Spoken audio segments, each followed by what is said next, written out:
네, 한 주간 잘 지내셨습니까? 네, 오늘 예배하기에 앞서서 이제 찬양을 드릴 때부터 뭔가 가슴속에 좀 두근거리는 그런 마음이 있었습니다. 오랜만에 예배당 가운데 우리 성도님들 앉아 있는 모습을 보니까 굉장히 좀 뭔가 벅차오르는 그런 느낌이 있는 것 같습니다. 지난 주일이었죠. 오후 예배 시간에 이제 속보가 뜨기 시작하면서 사회적 거리두기가 2단계에서 1단계로 완화되었습니다. 그러니까 이전까지 있었던 대면 예배하는 것의 이 제한이 조금은 완화된 것이죠. 이제 다시 예배당에서 성도님들 만날 수 있다는 생각을 가지게 되니까 그때부터 얼마나 기분이 좋은지 모르겠습니다. 정말 긴 시간이었구나라는 생각이 들었고, 차츰 더 완화되어서 이제는 우리가 예배당에 나와서 예배하고 또 교제하고 모임을 갖는 그런 모든 것들의 그런 제한들이 속히 풀리는 시간이 오기를 소망합니다. 이제 1단계로 낮춰졌습니다. 하지만 여전히 우리가 한 자리 건너서 앉아야 되는 그런 불편함은 조금은 가지고 있습니다. 그래도 다행인 것은 우리가 예배당에 나와서 예배를 드릴 수 있게 된 것 같습니다. 이제 현장에서 우리가 예배를 드릴 수 있게 되었는데, 그렇다면 이제 이 시점에서 우리가 한 가지 생각해 보면서 나아갔으면 좋겠습니다. 다시 우리에게 예배당에 나와서 예배 드릴 수 있는 이 날이 오게 되었는데, 그렇다면 우리가 이 예배당에서 예배를 드리는 우리가 어떤 모습과 어떤 마음으로 다시금 나아가야 되는지 오늘 말씀을 통해서 함께 알아보고 또 살펴보는 시간을 갖고자 합니다. 오늘 본문을 보게 되면요, 굉장히 중요한 인물이 등장하고 있습니다. 바로 히스기야 왕입니다. 우리가 알다시피 히스기야 하면 여러분 어떻습니까? 이스라엘의 수많은 왕들 중에서 정말 선한 왕 가운데 한 사람이었습니다. 그래서 오늘은 이 열왕들 가운데서 몇 안 되는 선한 왕이었었던 이 히스기야의 모습을 함께 살펴보고자 하는데요. 히스기야는 어떤 사람일까요? 우리 역대하 29장 1절 말씀을 같이 한번 보도록 하겠습니다. 29장 1절 말씀 같이 읽겠습니다. 시작. 히스기야가 왕위에 오를 때에 나아가 25세라 예루살렘에서 29년 동안 다스리니라. 그의 어머니의 이름은 아비야요 스가랴의 딸이더라. 아멘. 역대기의 이 기자는 이렇게 기록하고 있습니다. 히스기야는 25살이라는 그런 비교적 젊은 나이에 왕위에 올랐고, 그리고 29년 동안 나라를 통치한 왕이다라고 기록을 하고 있습니다. 히스기야는 앞서 말씀드렸듯이 이 이스라엘, 그러니까 남유다 왕국이나 북이스라엘 통틀어서 정말 손에 꼽는 선한 왕 가운데 한 사람이었습니다. 그는 악한 왕들과는 달리 그의 조상 다윗의 그 길을 따르는 여호와 보시기에 정직히 행한 그런 모습으로 살아갔습니다. 우리 29장 2절 말씀, 그 다음 구절도 같이 한번 읽었으면 좋겠습니다. 함께 읽겠습니다. 시작. 히스기야가 그의 조상 다윗의 모든 행실과 같이 여호와 보시기에 정직하게 행하여. 우리가 열왕기를 보고 또 역대기를 보았을 때에 이제 이스라엘 왕들에 대한 이 소개와 설명이 있을 때에 그 왕이 어떤 왕이었는지를 기준하는 그런 기준점이 있는데, 그것은 그가 어떤 길을 걸었느냐라는 것입니다. 전자는 다윗을 따라서 다윗이 행한 그 길을 걸었느냐, 후자는 그것이 아니라 이스라엘의 길 혹은 여로보암의 길을 걸었느냐라는 그 기준이 있습니다. 전자는 어떻습니까? 다윗의 길을 따라 걸어갔다라는 것은 하나님께서 인정하시고 기뻐하시는 선한 삶을 살았다라는 것을 말하고 있습니다. 후자는 어떻습니까? 하나님을 떠나서 자기 소견에 옳은 대로, 내가 하고 싶은 대로, 내가 하고 싶은 그런 모든 것을 행하며 살았던, 철저하게 하나님부터 멀어졌었던 그런 기준을 말하고 있습니다. 그런 기준에서 볼 때 오늘 히스기야는 어떤 사람입니까? 다시 2절 말씀 보게 되면은 히스기야가 그의 조상 다윗의 모든 행실과 같이 여호와 보시기에 정직하게 행하여라고 말하고 있습니다. 정직하게 그 길을 걸어가는 모습을 보여주고 있습니다. 그런데 우리는 이 히스기야의 집안의 내력을 살펴볼 때에 조금은 의문이 들 수 있습니다. 왜냐하면은 그의 가정의 어떤 이 환경을 보게 되었을 때에 도저히 선한 왕이 나올 수 없는 그런 환경이었기 때문입니다. 그의 아버지인 아하스 왕은 역대하 28장 1절과 2절에 보게 되니까 이런 사람이라고 성경은 기록하고 있습니다. 같이 한번 읽도록 하겠습니다. 시작. 아하스가 왕위에 오를 때에 나이가 20세라 예루살렘에서 16년 동안 다스렸으나 그의 조상 다윗과 같이 아니하여 여호와 보시기에 정직하게 행하지 아니하고 이스라엘 왕들의 길로 행하여 바알들의 우상을 부어 만들고. 그의 아버지 아하스의 기록은 어떻습니까? 그의 아들 히스기야와는 정반대의 모습을 보이고 있습니다. 먼저 그는 그의 조상 다윗과 같이 아니하여 여호와 보시기에 정직하게 행하지 아니하였다라고 말하고 있습니다. 근데 더 큰 문제는 무엇입니까? 그 자신만 그렇게 살아갔다라면은 그나마 다행일지 모르겠습니다. 그 자신만 내 뜻대로 내가 하고 싶은 대로 살았다면은 아 그래 그냥 나쁜 사람이었구나라고 우리가 여길 수 있을지 모릅니다. 그렇지만 이 뒷부분을 보면 어떻습니까? 바알들의 우상을 부어 만들고라는 구절이 계속해서 이어지고 있습니다. 자기 자신만 잘못하면 상관이 없는데 이 이스라엘 땅 가운데 유다 땅 가운데에 우상을 만듦으로써 수많은 백성들이 그 우상을 섬기고 절하게 만드는, 즉 이스라엘 하나님으로부터 떠나게 만드는 그 길을 열어두었다라는 것입니다. 더 나아가서 그는 여호와의 이 성전의 문을 닫게 되고 성전의 모든 기구들을 다 부수는 그런 일들도 자행하고 있습니다. 하나님께서 택하신 이 민족 이스라엘 다스리는 왕이 하나님을 섬기고 하나님께 열심을 가지는 것이 아니라 도리어 그 성전의 문을 닫고 그 모든 기구들을 부수고 그 백성들이 잘못된 이방의 신을 섬길 수 있는 길을 열어두었다라는 것은 굉장히 이 사람이 얼마나 악한 왕인지를 보여주고 있는 것입니다. 더 위로 거슬러 올라가 보면은 히스기야 할아버지, 즉 이 아하스의 아버지는 요담이라는 인물입니다. 역대하 27장 2절에 보면은 그에 대해서는 이렇게 설명을 하고 있습니다. 여호와 보시기에 정직하게 행하였으나 여호와의 성전에는 들어가지 아니하였고 백성은 여전히 부패하였더라라고 기록하고 있습니다. 여호와 보시기에는 정직하게 행했다라고 말하고 있습니다. 이것만 보게 되면은 아 그래도 이 사람이 굉장히 선한 왕이구나라고 우리가 여길지 모릅니다. 그렇죠. 우리가 살아가다 보면 보통 이제 그런 사람 만나지 않습니까? 교회는 다니지 않지만 정말 착한 사람, 정말 법도 어기지 않고 신호도 잘 지키고 정말 흔한 말로 법 없이도 살 사람들 우리가 종종 보지 않습니까? 바로 그런 사람을 지금 말하고 있는 것입니다. 하지만 이 요담의 문제는 무엇이냐면은 그가 살아가는 그 모든 순간 동안에 여호와의 성전에는 들어가지 않았다라고 말하고 있습니다. 그 결과가 어떻습니까? 백성은 여전히 부패하였더라라고 기록하고 있죠. 단지 왕이 하나님과의 거리가 멀어져 있는데 백성들은 여전히 부패한 모습으로 살아가고 있습니다. 이 말은 남들 보기에는 정말 착실하고 정직하게 살았지 모르지만 하지만 영적인 눈으로 바라보았을 때에는 요담의 시대 또한 매우 부패하고 어두운 정말 영적으로 매우 힘든 그런 위기의 시간들을 살아갔다라는 것입니다. 그 외에도 우리가 계속해서 이 역사를 거슬러 올라가다 보면은 정말 하나님 앞에 제대로 되는 왕은 찾아보기가 힘든 그런 상황입니다. 조금은 정직히 행하고 조금은 바른 길을 걸어가나 싶었지만 하지만 여지없이 이런 죄악 가운데 넘어지고 정말 하나님께서 원치 않는 그런 모습을 살아가는 모습이 바로 이 유다 왕들의 모습이었다라는 것이죠. 그런데 이러한 분위기 속에서 어쩌면 이런 가정의 환경 속에서 하나님을 멀리하는 정말 이 여호와의 이 성전을 가까이 하지 않는 그런 상황 속에서 히스기야가 오늘 유월절을 지키는 그런 모습은 조금은 의아한 그런 모습입니다. 히스기야는 어떤 삶을 보여주고 있냐면은 우리 역대하 29장 3절 말씀을 우리 같이 한번 읽었으면 좋겠습니다. 같이 읽겠습니다. 시작. 첫째 달에 여호와의 전 문들을 열고 수리하고. 여기서 이 첫째 해라는 것은 그가 왕위에 오른 바로 그 첫째 해를 말하고 있습니다. 그리고 첫째 달은 무엇입니까? 그가 왕위에 오른 바로 그 달을 말하고 있습니다. 즉 첫째 해 첫째 달이라는 것은 그가 왕위에 올라서 가장 먼저 행한 일이 무엇이냐라고 지금 이것을 보여주고 있는 것이죠. 그가 왕위에 올라서 가장 먼저 행한 것이 무엇입니까? 여호와의 전 문들을 열고 그리고 그 안에 부서지고 망가진 모든 것들을 수리하는 모습을 보여주고 있습니다. 왜 여호와의 전의 문들을 열고 수리하기 시작했냐면은 바로 그의 아버지 아하스가 이 성전문을 닫고 모든 기구들을 다 부쉈기 때문입니다. 역대하 28장 24절 말씀을 한번 보시겠습니까? 같이 한번 읽었으면 좋겠습니다. 시작.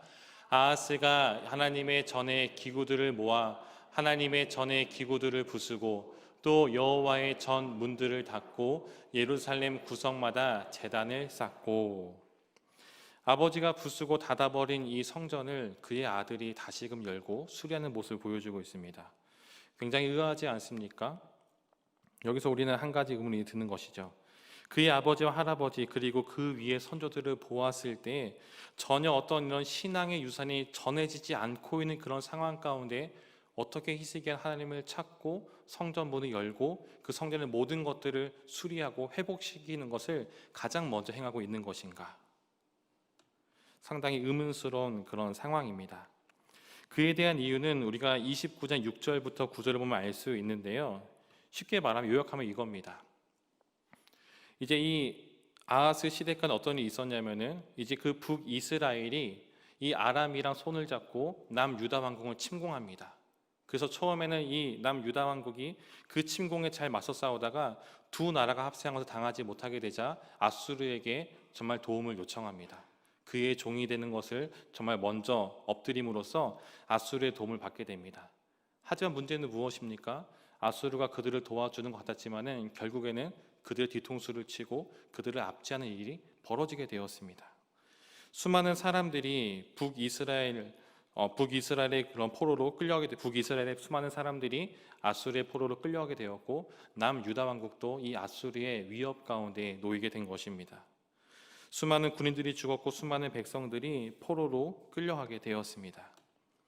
히스기야는 이런 모든 모습들을 이 왕이 오르기 전에 보게 되면서 어떤 생각을 하게 되었을까요? 분명히 고민하고 또 생각했을 것입니다. 분명히 자기가 알기로는 그의 조상 다윗이라든지 솔로몬이라든지 그 왕의 시절에는 굉장히 이 이스라엘이 하나의 왕국으로서 주변 나라들을 복속시키고 그들도 조공을 받는 매우 강력한 나라라고 알고 있는데 왜 이 나라가 외세침을 받고 있는 것인가? 왜 우리는 이런 어려움을 겪고 있는 것인가라는 그런 고민을 생각하고 또 했을 것입니다. 그리고 그 질문의 대답으로 그가 찾은 결론은 무엇입니까? 그것은 바로 이스라엘 하나님으로부터 멀리 떠나 있었다라는 겁니다. 그들을 택하신 그 하나님 앞에 그들이 죄를 저질렀기 때문에 그 모든 위기와 어려움들이 그들 가운데 찾아왔다라는 그런 결론에 도달하게 되었습니다. 즉 그들이 당하고 있는 이런 고통들, 과거의 영광을 회복하지 못하는 것은 그들의 죄로 인한 하나님의 징벌임을 깨닫게 된 것입니다. 그렇기 때문에 히스기야는 그가 왕위에 오르자 가장 먼저 행한 것이 어떤 군대를 조직하고 어떤 나라의 기틀을 마련하는 그런 것이 아니라 가장 먼저 성전의 문을 열고 가장 먼저 이 성전에 부서졌던 그런 모든 것들을 회복하는 것에 가장 먼저 중점을 두고 행했다라는 것입니다. 이것이 바로 오늘 우리가 기억해야 될 바로 첫 번째 부분입니다. 첫 번째는 개인의 변화, 개인의 회복입니다. 히스기야라는 이 한 사람이 다시금 하나님께로부터 돌아가고자 하는 그 개인의 회복과 개인의 변화가 지금 일어나고 있는 것입니다. 두 번째 변화, 두 번째 회복은 무엇일까요? 그것은 바로 오늘 우리가 읽은 30장 이 본문에 나타나 있습니다. 그것은 바로 공동체의 변화, 공동체의 회복입니다. 히스기야라는 한 사람이 이제 하나님께로부터 바로 서기 시작합니다. 그 안에 개인의 변화와 또 개인의 회복이 일어나고 있습니다. 그런 그가 이제 자신의 어떤 그런 시야를 조금 넓히기 시작합니다. 30장 우리 1절과 2절 말씀을 같이 한번 읽었으면 좋겠습니다. 오늘 본문 역대하 30장 1절과 2절 같이 읽겠습니다. 네, 함께 읽겠습니다. 시작. 히스기야가 온 이스라엘과 유다의 사람을 보내고 또 에브라임과 므낫세의 편지를 보내어 예루살렘 여호와의 전에 와서 이스라엘 하나님 여호와를 위하여 유월절을 지키라 하니라. 왕이 방백들과 예루살렘 온 회중과 더불어 의논하고 둘째 달에 유월절을 지키려 하였으니. 히스기야는 이스라엘 전역의 사람을 보내어서 그들 가운데 유월절 다시금 지키고자 라는 이런 결의를 하고 있습니다. 이 왕의 요청 가운데 사람들의 반응이 어떻습니까? 그것이 바로 2절의 말씀입니다. 그들이 왕과 온 회중들이 모여서 회의하고 또 의논하고 그로 인해서 둘째 달의 유월절을 지킵시다라고 결의를 하고 있습니다. 다만 유월절이 언제입니까? 둘째 달에 지킨다라고 말하고 있죠. 원래 유월절의 규례는 바로 첫째 달 정월에 시작하는 것이 바로 규례입니다. 그런데 왜 이들이 첫째 딸이 아닌 둘째 딸이 하고 있는 것입니까? 말씀에 기록되었듯이 그들 가운데 아직 유월절을 지킬 수 있을 그런 준비가 충분히 되어 있지 않기 때문입니다. 바꿔 생각하게 되면은 그동안 이스라엘 가운데 유월절을 드리고 있지 않았기 때문에 그들에게는 이런 준비가 전혀 되고 있지 않다라는 것이죠. 만약 유월절을 계속해서 꾸준히 지켜왔다면 어떻습니까? 매년 이 정월이 되게 되면은 이제 곧 유월절이 시작되는구나. 얼른 예루살렘을 올라가야지. 제물을 준비해야지. 또 레위 사람들은 이제 사람들이 오겠구나. 그들을 맞이할 또 제사를 지낼 준비를 해야지라는 생각이 분명히 있었을 것입니다. 하지만 어떻습니까? 그동안 오래도록 유월절을 지켜오지 않았기 때문에 그들 안에 레위인들도 아직 예루살렘에 도착하지 않았었고 수많은 백성들도 아직 예루살렘에 올라오지 못한 그런 상황 가운데 있게 된 것입니다.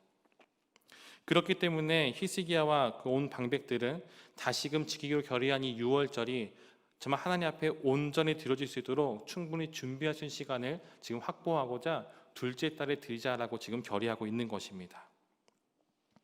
이제 이들이 하나님 앞에 유월절을 드리기로 결단을 합니다. 이것이 바로 공동체의 변화, 바로 이 공동체의 회복, 바로 우리가 생각할 두 번째 부분입니다. 다음에 이어지는 세 번째 변화와 회복은 뒤이어 나타나게 됩니다. 히스기야와 방백들은 그 방백들과 회중들은 자신들만 유월절을 지키겠다라고 결의하고 그게 끝나지 않습니다. 5절에 보게 되면 이렇게 기록하고 있죠. 오늘 본문 5절 말씀을 같이 읽도록 하겠습니다. 시작. 드디어 왕이 명령을 내려 브엘세바에서부터 단까지 온 이스라엘에 공포하여 일제히 예루살렘으로 와서 이스라엘 하나님 여호와의 유월절을 지키라 하니 이는 기록한 규례대로 오랫동안 지키지 못하였음이더라. 아멘.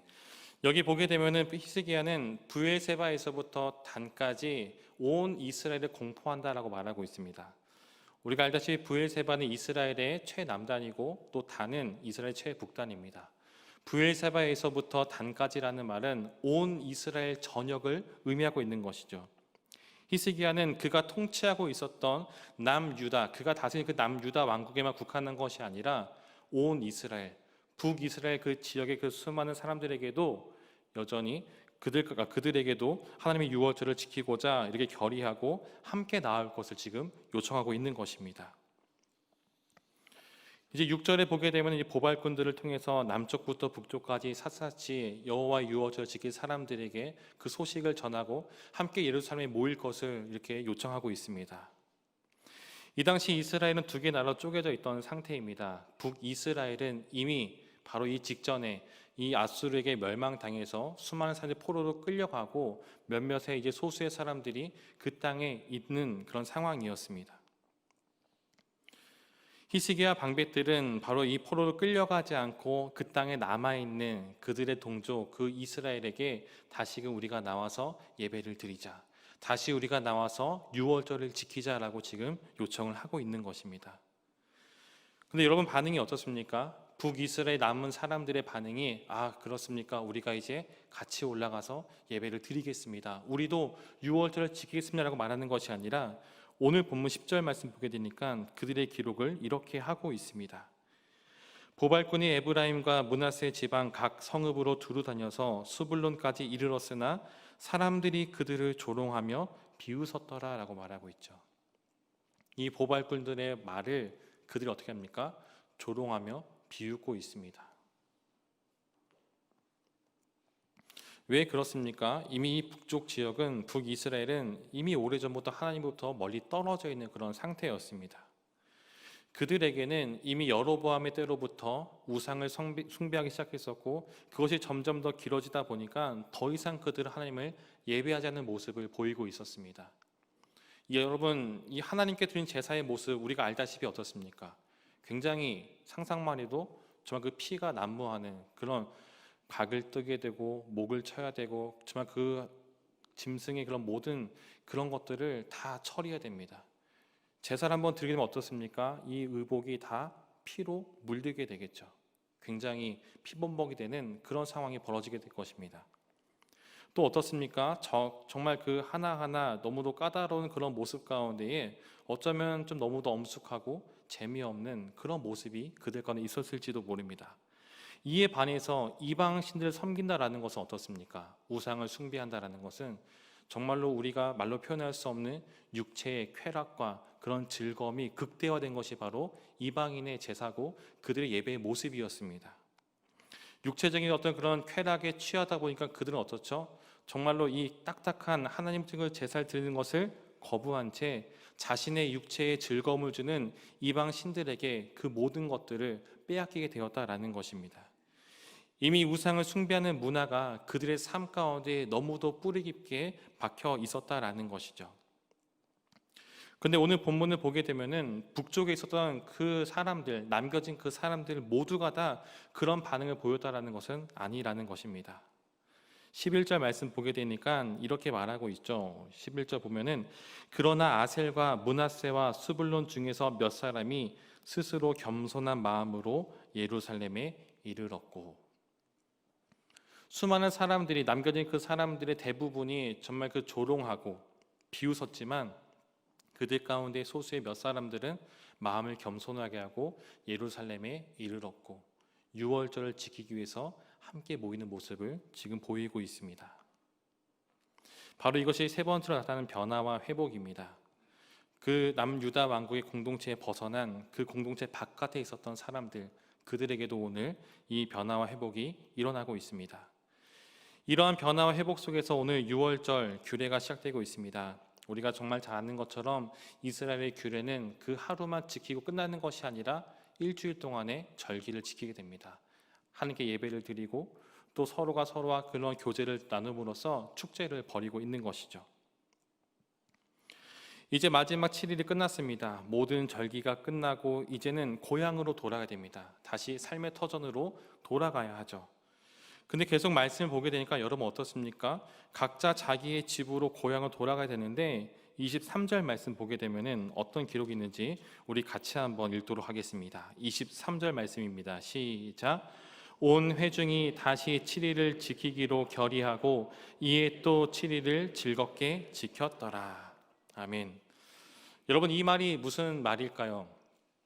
일주일간의 절기가 끝났습니다. 이제는 고향으로 돌아가야 될 그런 시간입니다. 그런데 이 사람들이 고향을 돌아가는 것을 잠시 멈추고 우리 다시 6월절 이 절기를 일주일 동안 더 지켜보면 어떻겠습니까? 라고 그들 스스로가 마음을 모으고 뜻을 모아서 그렇게 행했다라는 것입니다.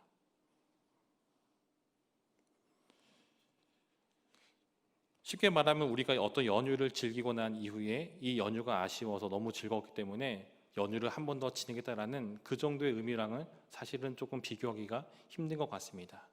단지 이스라엘 사람들이 노는 것을 좋아해서 일주일을 더 놀기로 그들이 마음대로 정한 것이 아니라 그들은 일주일을 더 하나님께 예배하기로 지금 결심하고 결단했다라는 것입니다.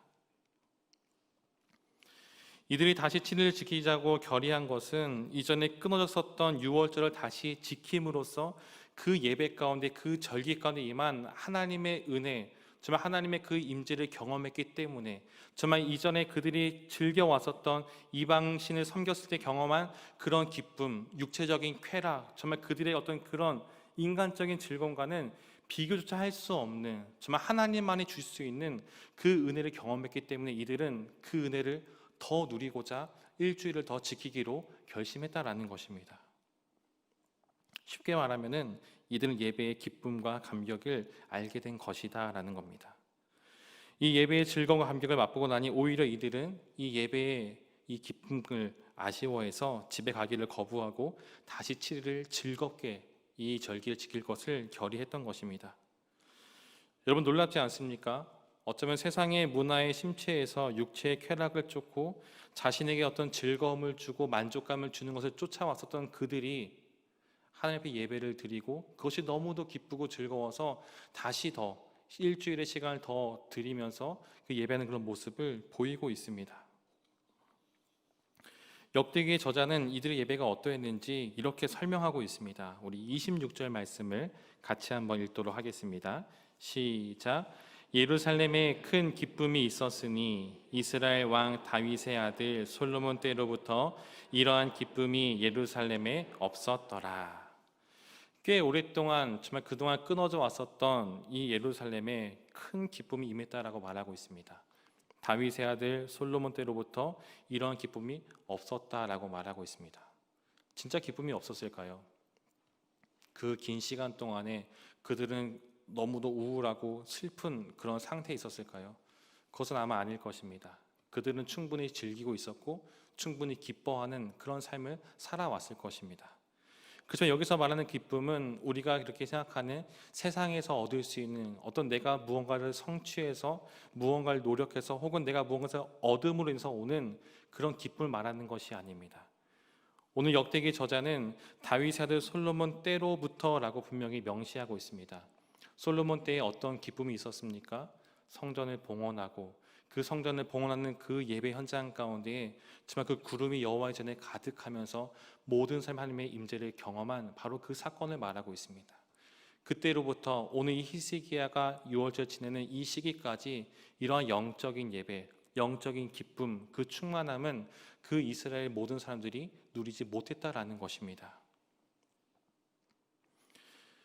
여기서 말하고 있는 기쁨은 단순히 내가 무언가에서 얻는 일시적인 기쁨이 아닙니다.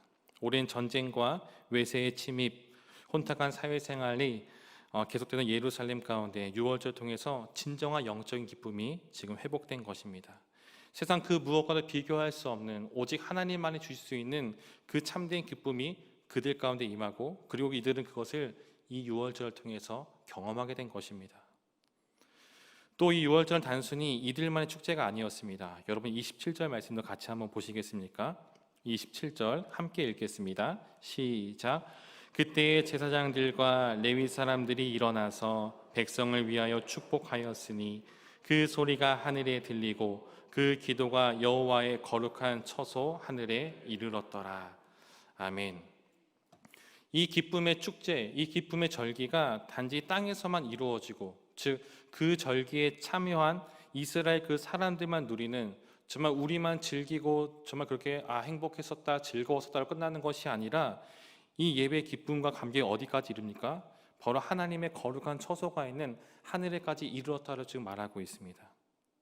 이것은 단순히 그들이 지낸 이 절기와 이 축제, 이 6월절이 그들 안에서만 끝난 것이 아니라 바로 하나님께서 지켜보시고 받으시고 기뻐하시는 그 예배가 되었다는 것을 지금 말하고 있는 것입니다.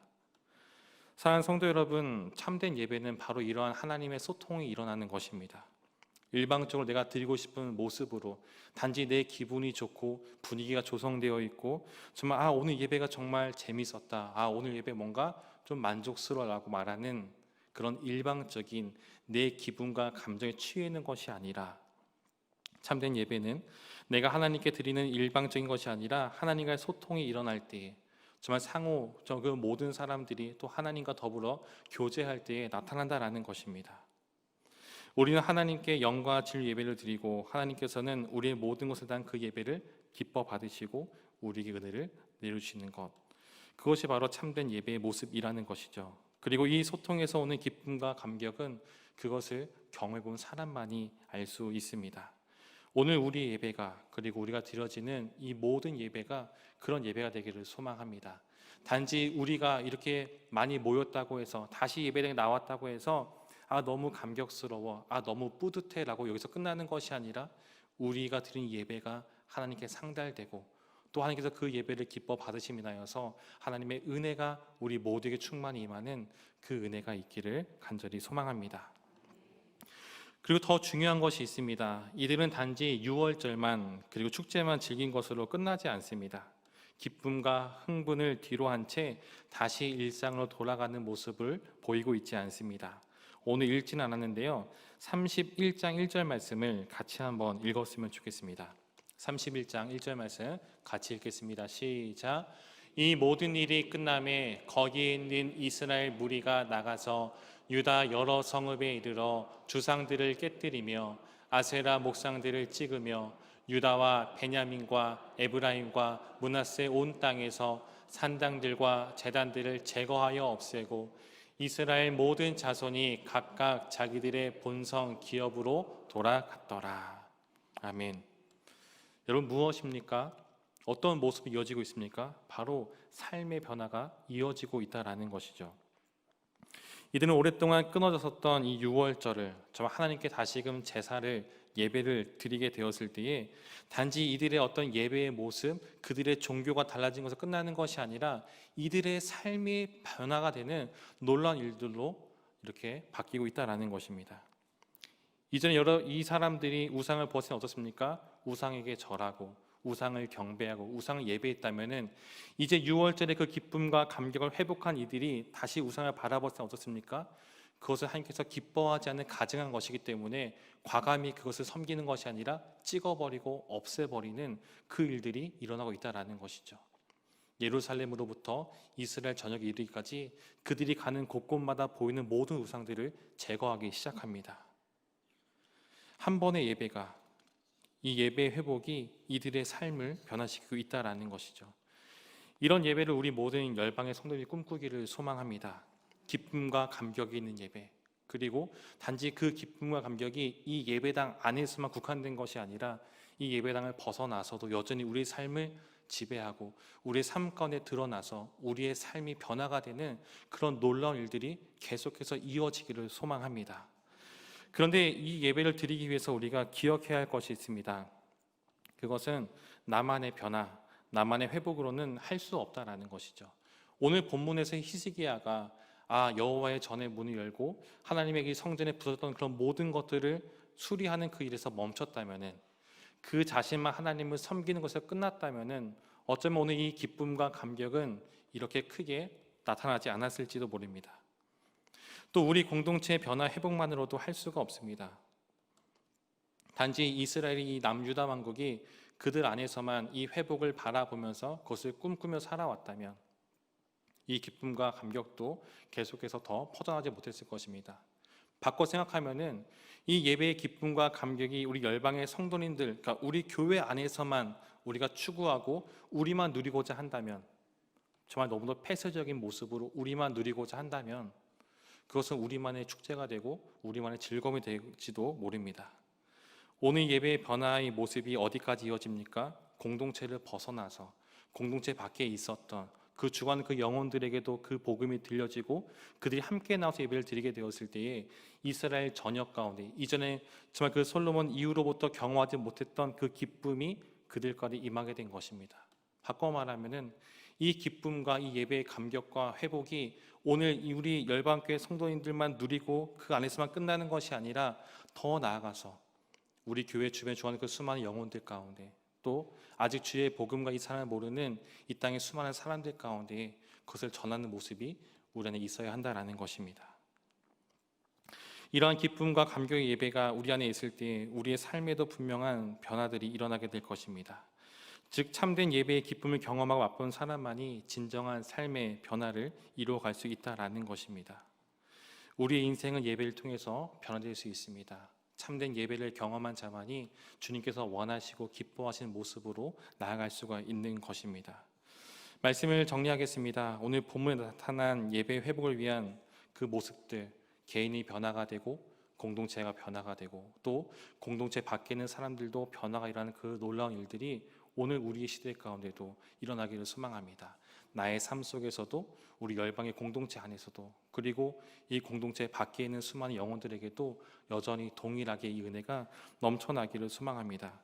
그래서 코로나19로 인해서 조금은 움츠러들고 조금 무너졌던 우리의 모든 삶의 영역들이 또 우리의 신앙의 모습들이 다시금 회복되기를 소망합니다. 이제 다시금 예배당이 열렸습니다. 함께 나와서 예배하고 함께 나와서 기도하고 함께 나와 서로 손을 잡고 교제하는 이 모습을 통해서 이 은혜와 기쁨이 다시금 우리 안에 넘쳐 흐르고 또 이것이 교회 밖으로 계속해서 흘러나가는 그 은혜의 역사하심이 오늘 우리 가운데 일어나기를 주님의 이름으로 간절히 축원드립니다.